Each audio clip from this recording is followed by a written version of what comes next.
ఒక జాతిని నీతిని నిర్మించలేం.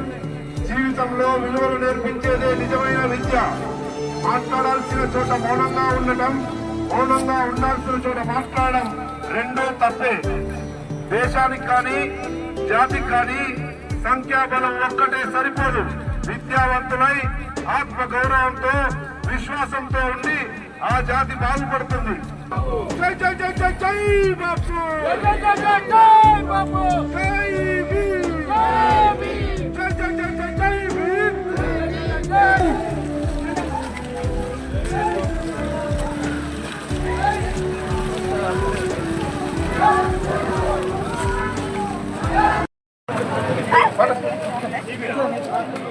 चलो चलो वो चाइल्ड सिस्टम किरण भाई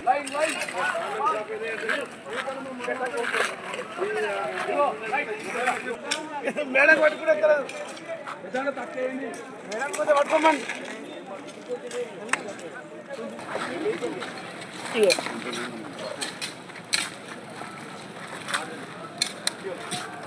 కిలోడు కిలోడు ఇగో ఏ బాబు ఏ మధ్య अलग से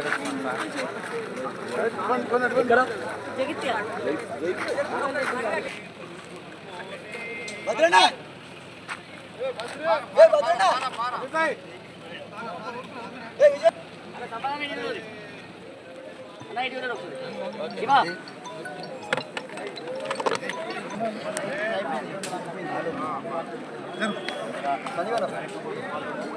ఈ యొక్క శ్రమదానంలో కాంగ్రెస్ పార్టీ సంబంధించినటువంటి ఏఐసీసీ నేతలు దాదాపు రాష్ట్ర నేతలంతా కూడా పాల్గొన్నారు. పలువురు ఎమ్మెల్యేలు ఎమ్మెల్సీలు కూడా ఇందులో పాల్గొన్నటువంటి నేపథ్యం. సో మాట్లాడదాం. రెండవ రోజు సంపత్ గారు మనకు అందుబాటులో ఉన్నారు.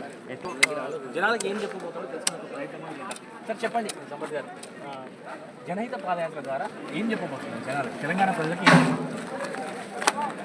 తెలంగాణ రాష్ట్ర హితం కొరకు దుర్మార్గం 10 సంవత్సరాల టీఆర్ఎస్ కల్వకుంట్ల పరిపాలనకు వ్యతిరేకంగా కాంగ్రెస్ పార్టీ ఈ రాష్ట్రానికి భవిష్యత్తు శ్రేయస్కరం అని చెప్పి అధికారాన్ని ఇచ్చారు. ప్రజాపాలన కొనసాగుతుంది. అటువంటి సందర్భంలో